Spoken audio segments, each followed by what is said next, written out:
Hey, salut à tous mes très chers cinéphiles, j'espère que vous allez bien. Aujourd'hui on va parler de Ghost in the Shell. Alors oui, je sais, ça fait un petit moment qu'il est sorti et même également ça fait un moment que je vous ai pas fait de vidéo. Je tenais à m'excuser rapidement pour ceux qui me suivent, je suis en plein dans les cartons, en plein dans les déménagements, enfin dans le déménagement. Donc c'est vrai que comme d'ici 2 mois je ne serai plus dans le lieu dans lequel je vis, c'est un petit peu plus compliqué, j'ai un peu moins de temps pour aller au cinéma ou si j'ai le temps, j'ai moins le temps de faire les vidéos à côté. Donc voilà, pour ceux qui me connaissent, je m'excuse. Donc maintenant on va parler de Ghost in the Shell. Alors notez, on va directement se mettre dans le bain à 3 par la presse sur Allociné ainsi que 3,5 par les spectateurs. C'est une note plutôt moyenne, il faut dire que le film n'est pas non plus révolutionnaire, hein, c'est clair et net, mais il est quand même plutôt bon. Alors moi il y a un truc que j'ai vraiment aimé là-dedans, c'est le côté, tout simplement le fait que le robot et l'humain soient pris sous un autre sens.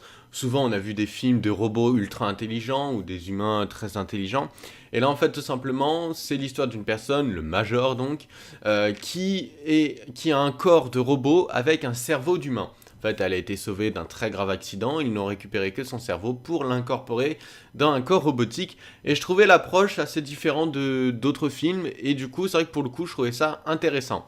Après, j'ai eu quand même du mal à accrocher sur certains points, notamment du coup sur ce fait en fait de corps robotique avec un cerveau humain. Je trouve qu'elle a des réactions un petit peu trop inhumaines tout le temps. Ça manque un petit peu de sentiment, d'un fond de sentiment, alors qu'elle a un cerveau humain et elle devrait avoir ses ressentis, ses sentiments. Mais après voilà, la grande question qu'on peut se poser au niveau de l'âme, pour ceux qui croient à toutes ces choses-là, est-ce que l'âme est donc dans son corps? Ça on ne sait pas, franchement, de toute façon c'est un film. Mais c'est vrai que du coup, peut-être que c'est ce qu'a voulu représenter le réalisateur, hein, le fait qu'elle ait peut-être plus d'âme et tout, mais je trouve que ça manque un petit peu de côté humain, malgré certaines tentatives à certains moments dans le film. Ça m'a en tout cas beaucoup dérangé. En ce qui concerne l'histoire, je la trouve plutôt sympa, même très agréable. Si vous avez également l'occasion, je le dis, de le voir dans la salle de 4D à Paris, n'hésitez pas, vu qu'il y a des très beaux plans même, j'ai envie de dire. Quand on se balade un peu dans la ville, il y a certains plans qui sont faits en caméra comme ça, c'est franchement super sympa. Je l'ai vu en 3D et c'est vrai que ça m'a un peu bluffé. Et enfin, je veux pas dire bluffé, mais je l'ai trouvé en tout cas super bien fait et ça m'a mis vachement dedans en tout cas. Donc je me dis que en 4D ça doit être sympa. D'ailleurs j'en parle rapidement, mais j'irai tester cette fameuse salle 4D. J'ai pas encore eu le temps de trouver le moment et surtout le film que je voulais, mais c'est pas grave, on va tester ça et je vous ferai également une petite vidéo pour vous en dire mes ressentis.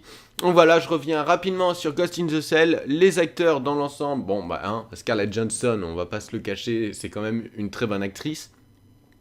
Tous les autres jouent plutôt bien, je trouve, dans l'ensemble. J'ai pas remarqué de choses qui m'a choqué, hormis le côté pour Scarlett Johansson de non-sentiment alors qu'elle a un cerveau humain.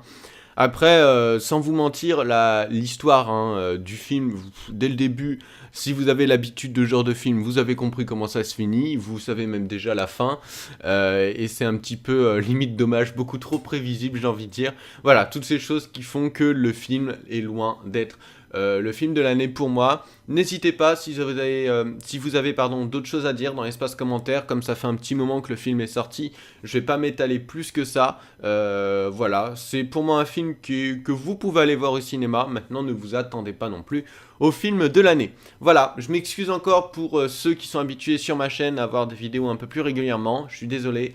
Et pour les prochaines vidéos, on se retrouve très bientôt. D'ici là, prenez soin de vous, à la prochaine, allez, ciao tout le monde, bye les gens.